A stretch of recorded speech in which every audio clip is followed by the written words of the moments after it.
It's me, it's Kevin again from my my little studio here. So this time I'm hoping it turns out just a little better, just a little better.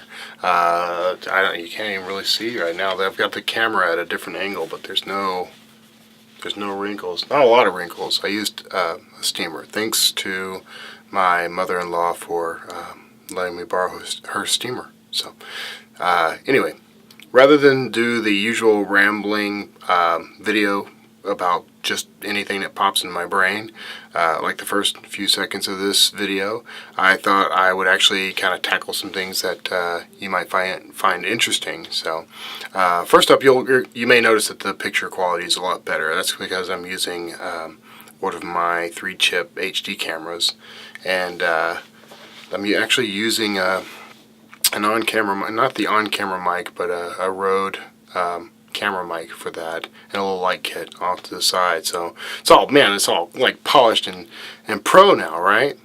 It's giving me money. So aside from that, I was going to talk to you about my workflow and the kind of stuff that I use to do the books. And I know that there are a lot of indie publishers who actually follow me on at least on Facebook. Probably not on YouTube just yet, but if you are an indie publisher, hi. But aside from that, I thought maybe as readers, some of you guys might be interested in some of what I do behind the scenes. So I was just going to talk a little bit about what I use. And I mean, the first and biggest tool is Scrivener, which the funny thing about that is I owned it for years before really using it. I bought it when it was a Mac-only product, and I switched to PCs at some point, and then found it when they finally released like a beta. I tried it out, and then I switched back to Mac for life. And recently, like in January, listening to like the self-publishing podcast guys, and following a ton of other people, I decided, I'll give this a shot again. That changed everything about how I do this work. Everything. I mean, I used to be very much a pantser, writing by the seat of my pants, no plan, no outline, nothing, no guidance. Story beats, that's what I was going for, story beats. So I never used to have that. Now, because of Scrivener and the way it's all set up, I've got this like perfect writing tool. As a friend of mine told me, it's kind of like having a writing coach sitting right there with you, like keeping you on track, cracking them, like a personal trainer for words. The stuff I love about it, it's great for organizing information, it's great for plotting things out. I use because it breaks everything down into a sort of, it's got this binder system that breaks everything down into a folder for a chapter and an individual file for a scene. And I write by scenes. I mean, I always have. And one of the biggest problems I always had in writing in Microsoft Word was that I would write these scenes, and then I might decide later that scene would work better here, and then I'd have to do a whole bunch of weird searching and reorganization, and it just didn't flow very well. But with Scrivener, I can pick that scene up, move it to where I want it, and it's ace, and it's really cool. So there's that, and then there's the fact that I can import video and photos and music and anything else that I want into Scrivener, and I can use the split screen mode, which I really love. So I can have my research up top, or my notes up top, or my beats up top, and I can have the work right there front and center. And I can have a picture for reference, or I can have a web page for reference, and it's just, man, it works perfect for me. It's exactly the kind of workflow that I always needed, and it's actually helped me knock out several books. So it's got to be good for something. I'm doing something right. So anyway, that's Scrivener. Now the next tool that I really kind of rely on is Evernote, which frankly is kind of a perfect mobile writing tool, which I'd never really considered before. Since I've been using Scrivener and they don't have a mobile version of Scrivener, Evernote's become kind of my go-to mobile writing tool. I don't really write on an iPad anymore. I sold my iPad actually quite a while back, and we bought my wife a iPad mini, and I've just never gotten around to getting another iPad. But I did write a lot of writing on iPad when I still had one, and it was always really inconvenient. Like, there was always something wrong. I remember losing entire chapters in a crash one time. Just something glitched out, and it didn't like the way I tried to exit the app or something, and it all went to pieces. So I've done quite a bit though in Evernote. It's been great, and it syncs up and it keeps everything constant. But the greatest strength for Evernote for me is when I'm taking little road trips or I'm just bouncing around town. I like to take photo notes, like little pictures, and add captions or whatever, and it keeps all that organized and tagged. And so if I see something that inspires me for Sawyer Jackson, then I can tag that as Sawyer Jackson. Or if I've got another story in mind, or if it inspires a whole new story, then drop that tag in there. So it's pretty cool. It allows me to keep everything organized, just like Scrivener. It allows me to quickly sort through things. If I can only remember, like, vaguely, I was in Brenham, Texas, and saw something, but I can't remember the exact name of the sign that I saw or whatever. I can do a sort of generalized search. So as a writing tool, perfect mobile writing tool. I would use it over just about anything else out there.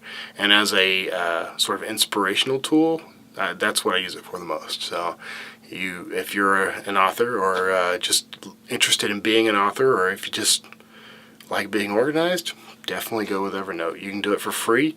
Man, it's really powerful for a free piece of software. It's like ridiculously powerful.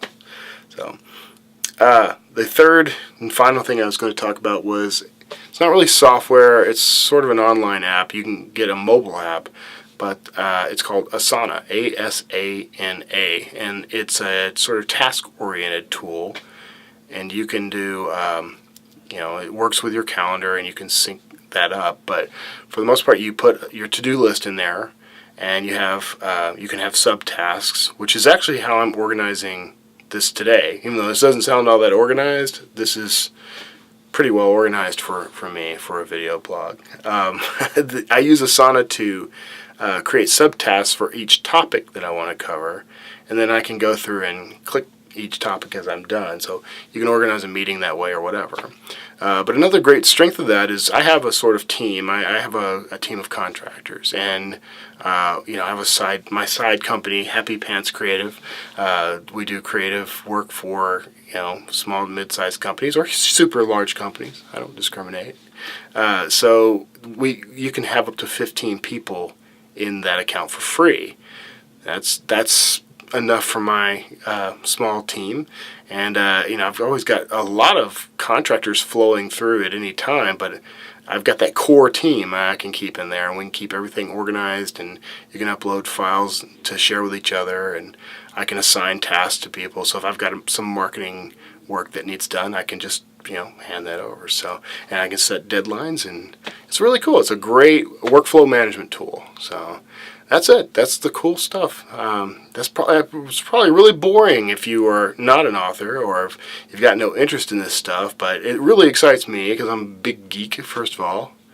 But on top of that, it's just, this is how I get this stuff done. It's amazing to me. Everything is so easy and accessible now. There was a time where this stuff was hard. It was really hard. And a lot of it still can be a little tough. But now it seems like I've got a rhythm, and I can do this over and over again. And I want to do it for you, and I want to do it for me, all the people who are important in my life. See, I'm in that list. So anyway, that's it. Not the most entertaining video blog ever, but I don't know, thought you might like seeing some of the behind-the-scenes magic. So if you've got an idea for a topic or something, feel free to ask me. I will answer any question I can. Let's consider this kind of an AMA, ask me anything kind of scenario. Hit me up with whatever you got. If you're interested in being a writer, please talk to me, man. I can hook you up. I seriously can. I got a lot of advice, and I can throw that your way anytime you want. If you're not interested in being a writer and just interested in being a reader, why not check out some of my books? Novel idea. Novel idea. Sawyer Jackson is my newest book. Sawyer Jackson and the Long Land is book 1 of that young adult fiction series, or young adult fantasy series. And, don't let that's going to be a topic in the future, by the way, is the sort of stigma on young adult fiction. Like, there's actually someone who said you should be ashamed for reading young adult fiction as an adult. Why would you? That's crazy. It's crazy.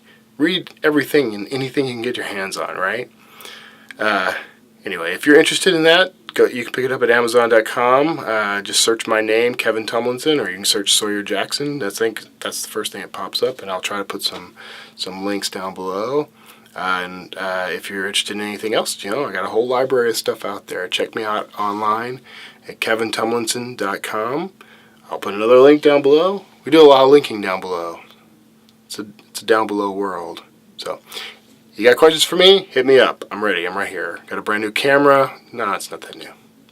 It's not a new camera at all. It's like a years old camera, but it's new compared to what I was using last time. So, really looking forward to hearing from you. Man, you guys are great. Thanks. Take care.